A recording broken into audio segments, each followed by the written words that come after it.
আজকে ডিনারে আমাদের সিম্পল মেনু, প্লেন রুটি আর তার সঙ্গে গোবি চিলি, মানে ফুলকপি চিলি করেছি। এমনি চিকেন চিলি, তারপরে সয়া চিলি, পনির চিলি, ওগুলো তো 12 মাসই হয়, কিন্তু এই গোবি চিলি আর এই শীতকালে ফুলকপিটা, শীতকালে যে ফুলকপিটার চিলি বানানোর পর টেস্ট, সেটা আর মানে অন্য যে 12 মাস যে ফুলকপিগুলো পাওয়া যায় সেটার টেস্ট নেই। সেই জন্যে আজকে বানালাম, প্রথমবার বানালাম, খেয়েছি অনেকবার কিন্তু নিজের হাতে বানাই নাই কখনো, বানাইছি। আর দারুণ হয়েছে, একটু চিনাবাবুকে দিয়েছিলাম টেস্ট করতে, চিনাবাবু খেয়ে দেখেছে, দারুণ হয়েছে, বললো যে মানে ভালো লাগছে। আর ঘরে বানানো জিনিস তো সবসময় হেলদি হয়। তারপরে আবার বাগানের বাগানের ফুলকপি, দুটো ফুলকপি সেই কখন থেকে লেগে পড়েছি, দুটো ফুলকপি হালকা করে গরম জলে মানে হালকা করে গরম জলে তো ফুলকপি ধুতেই হয়, সেটা হালকা গরম জলে ভালো করে একটু ধুয়ে নিলাম, তারপরে তার মধ্যে সব কিছু মাখাই।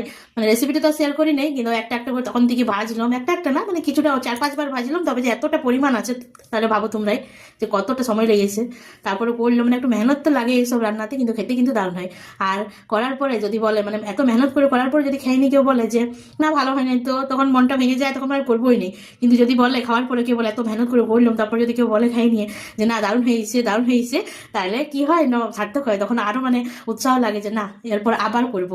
ফার্স্ট টাইম করেছি, ভালো হয়েছে। সিনহাবু খাই নিয়ে বললো যে ভালো হয়েছে, এবার বাকিরা আছে ঘরে। আর যেহেতু আমাদের জয়েন্ট ফ্যামিলি সবাই আছে, মানে অনেক লোক মানে 7-8 জন আমরা মেম্বার আছি, তো তার জন্য এক কড়াই করতে হয়েছে। তারপর টাইম লেগেছে, কিন্তু খেতে ভালো হয়েছে।